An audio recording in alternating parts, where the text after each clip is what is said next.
तर कुंडमळा दुर्घटनेमध्ये ज्यांनी आपला जीव गमावला ते फक्त एका दुर्दैवी अपघाताचा बळी होते का, की निष्ठुर प्रशासकीय यंत्रणेचा? या अपघातातला गर्दीतील काही अतिउत्साही आणि कोणत्याच नियमांना न जुमानणारी वृत्ती सुद्धा कारणीभूत होती का, असे अनेक प्रश्न आहेत. त्याची उत्तरं शोधणं बाकी असताना नेहमीप्रमाणे राजकारण सुद्धा सुरू झालंय. कुंडमळा प्रकरणामध्ये दिवसभर काय काय घडामोडी घडल्या पाहूया हा स्पेशल रिपोर्ट.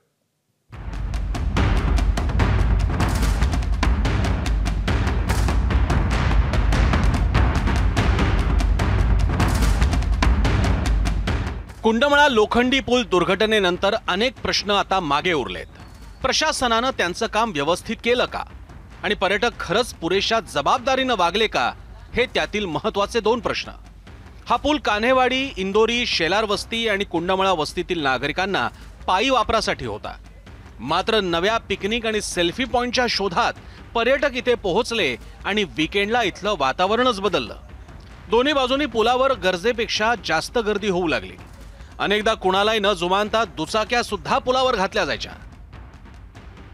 पूल पडण्यासारखा नव्हता, पण तिथं जास्त लोकांची गर्दी झाल्यामुळे तो पूल पडलेला आहे. कारण की स्थानिक लोक जास्त करून किती 1-2 बाईक असेल किंवा 4-5 लोक असेल येऊ जाऊ शकत होते त्याच्यावरनं. काय एवढा म्हणजे धोकादायक नव्हता. पण इथं सोशल मीडियाद्वारे कुंडमाळ्याचा वाढता प्रचार आणि वाढती पर्यटकांची संख्या, त्याच्यामुळं या ठिकाणी जास्त गर्दी आली व हा पूल पडला. या ठिकाणी बेगडेवाडी स्टेशन आहे आणि या स्टेशनला दुधाच्या गागरी घेऊन जाण्यासाठी हा सोयीस्कर मार्ग होता.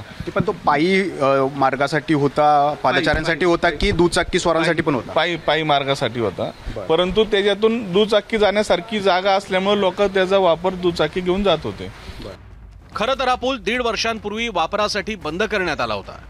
इंदोरी गावचे सरपंच आणि ग्रामविकास अधिकाऱ्यांच्या आदेशानं पुलाच्या दोन्ही बाजूला तसे सूचना फलक सुद्धा लावण्यात आले होते.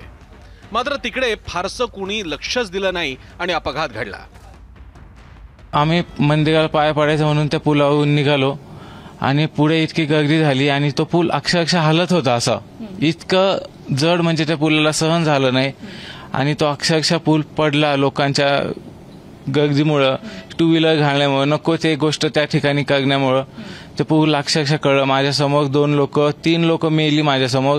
ते पुलाचे जे रॉड होते ते त्यांच्या पाठीवर पडून ते अक्षरशः त्यांचे मणका तुटले. इतकी बेकार परिस्थिती होती. ज्यावेळेस पूल पडला त्यावेळेस मी तर अक्षरशः डोळे बंद करून घेतले की मी जिवंत राहील का मरेल. दोघेही जण आम्ही वाचलो. आम्ही अक्षरशः मृत्यू डोळ्यासमोरून पाहिला. इंद्रायणी नदीवरचा पूल कमकुवत झाल्यानं यावरून ये जा करण्यास मनाई होती. मग पर्यटक पुलावर कसे काय चढले? पर्यटकांनी पुलावर जाऊ नये म्हणून प्रशासनानं कुणाला जबाबदारी दिली होती? जबाबदारी असलेल्या यंत्रणेचे लोक दुर्घटना झाली तेव्हा कुठं होते? हा पूल 1.5 वर्षांपूर्वी वापरासाठी बंद केला होता, तर तेव्हापासून पर्यायी व्यवस्था का करण्यात आली नाही? गेल्या 1.5 वर्षात नवा पूल उभारायला सुरुवात का झाली नाही? आता 10 जूनला टेंडर आणि वर्क ऑर्डर काढल्याचा दावा आहे, पण गेली 1.5 वर्ष हे काम कुणामुळे रेंगाळलं? हा पूल नेमका कधी उभारण्यात आलेला होता आणि तो कधी कमकुवत आहे असं या ठिकाणी सूचना देण्यात आली? 95 सालचा पूल आहे. त्याबाबत आता पुढची प्रक्रिया करण्यात येईल. तर 1.5 वर्षापूर्वी हा पूल वाहतुकीसाठी बंद करण्यात आला होता. मग तरीसुद्धा कसे काय पर्यटक या ठिकाणी चढले? कुणाचं नेमकं दुर्लक्ष झाल्याचं दिसतं? त्याबाबत आता चौकशी पुढे होईल. जबाबदारी कुणाकडे होती सर, की त्या पुलावरती कुणी जाऊ नये? त्याबाबतची चौकशी आपण पुढे करणार आहोत. आम्ही 6 दिवसाआधीचे बंदीचे आदेश काढलेले होते की जी पर्यटनस्थळी आहे ज्या ठिकाणी मोठ्या प्रमाणावर पाण्याचा दबदबा असतो किंवा पाण्याचा प्रवाह असतो, त्या ठिकाणी आम्ही पर्यटक बंदी टाकली होती. तरीसुद्धा कालची घटना घडली, तर आम्ही लोकांना आवाहन करू इच्छितो की आम्ही जी बंदी टाकलेली आहे त्याचा अनुपालन करावा. कालसुद्धा या ठिकाणी जे पोलीस कॉन्स्टेबल होते त्या ठिकाणी बोर्ड पण होता की धोकादायक ब्रिज आहे त्याच्यावर जाऊ नये. तरीसुद्धा त्या ठिकाणी लोक गेले आणि ही अनफॉर्च्युनेटली घटना घडली.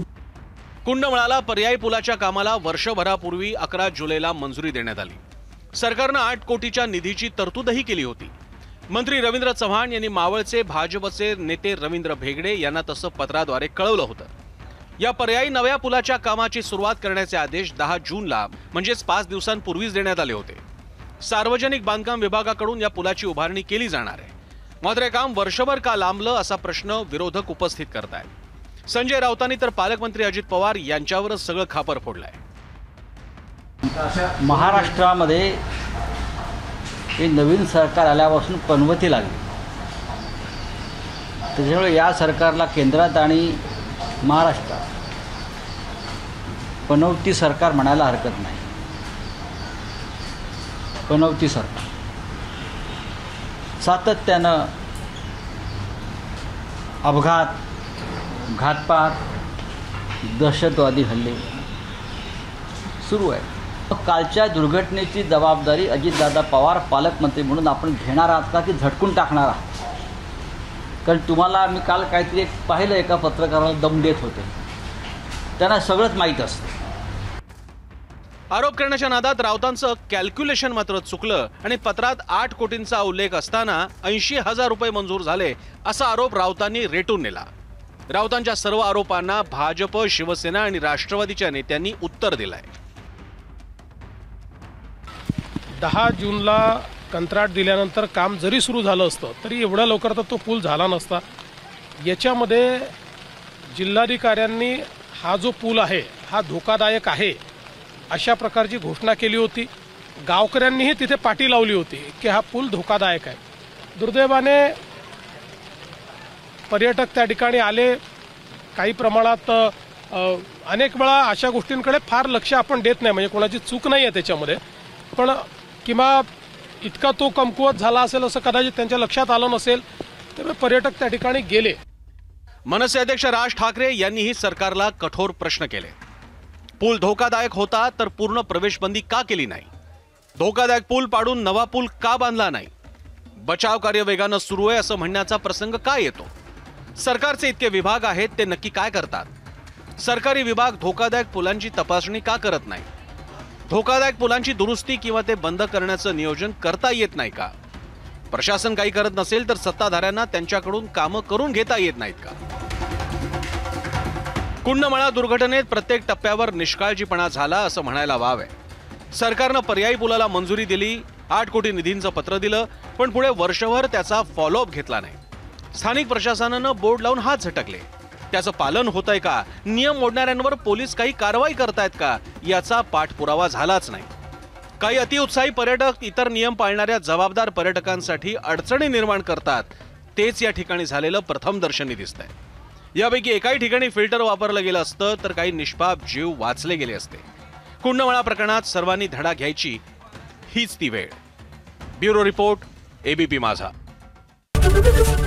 एबीपी माझा, उघडा डोळे बघा नीट.